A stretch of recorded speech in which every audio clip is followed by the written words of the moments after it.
అని రాసి అశ్వబలం మూడో పదం. బంధుకి నెక్స్ట్ పదం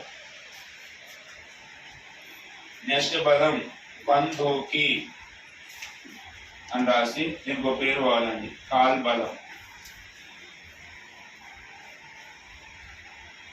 బంధుకి అని రాసి కాల్బలం అని రాసి వదిలేసాను. ఇది దీంట్లో ఉన్నటువంటి ఈ సిస్టమ్ అని. ఏ సిస్టమ్? Army system. అక్బర్ కాలంలో సైనిక వ్యవస్థను ఏ పేరుతో పిలుస్తారని క్వశ్చన్ చదవంచాలి. మున్సబ్ధారి. ఈ పేరు సైన్యం ఎన్ని రకాలు అయితే ఒకటి రాజు కంట్రోల్ ఉంటుంది, స్టాండర్డ్ అమీర్ కంట్రోల్ ఉంది, ఎంప్లాయర్స్ కంట్రోల్ ఉంది. మున్సబ్ధారి పాత్ర ప్రవేశపెట్టిన వాడు ఇది ఒకటి చెప్పంచాలి. మిగతావన్నీ పోస్టులు. ఎక్కువ సార్లు మాత్రం మనకి ఈ క్వశ్చన్ బాగా రిపీట్ అవుతుంది. మీర్ పక్షి. ఆర్మీలో పదం వాడాలి కదా, మీర్ పక్షి. మీర్ పక్షి ఏంటంటే ఆ సైన్యానికి అదిలో పెట్టుకోవాలి. ఇది ఒక రెండో కాన్సెప్ట్. Point clear? షెడ్యూల్ మార్చుకోండి. కాయిన్స్ నాణ్యాలను రాసుకోండి. నెక్స్ట్ పేరు రాసుకున్నా కాయిన్స్ అని రాసి నాణ్యాలను రాసుకోవాలి చేస్తే 4 పేర్లు చెప్తున్నా గుర్తుపెట్టుకోండి. ఒకటి ఇది ఒక పాయింట్ పేరు. ఫస్ట్ వినండి, ఏ పేరు? మెహర్. రెండో పాయింట్ పేరు నిసారా. ఈ పేరు నిసారా. నెక్స్ట్ కాయిన్ పేరు పొతాస్. ఈ పేరు పొతాస్. మళ్ళీ ఇలా తీస్తున్నా. ఇది ఒకటి గోల్డ్, ఇదేమో సిల్వర్, ఇదేమో క్లియరా?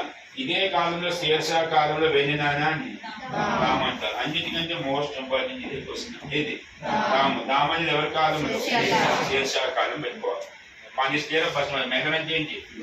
నిషార్ అంటే, పొతాస్ అంటే, కాపర్, దామ్ అంటే ఏ రాజు కాలంలో? మాత్రం బాగా గుర్తుపెట్టుకోవాలి. పాయింట్ రాసుకోవాలి. First one Meher.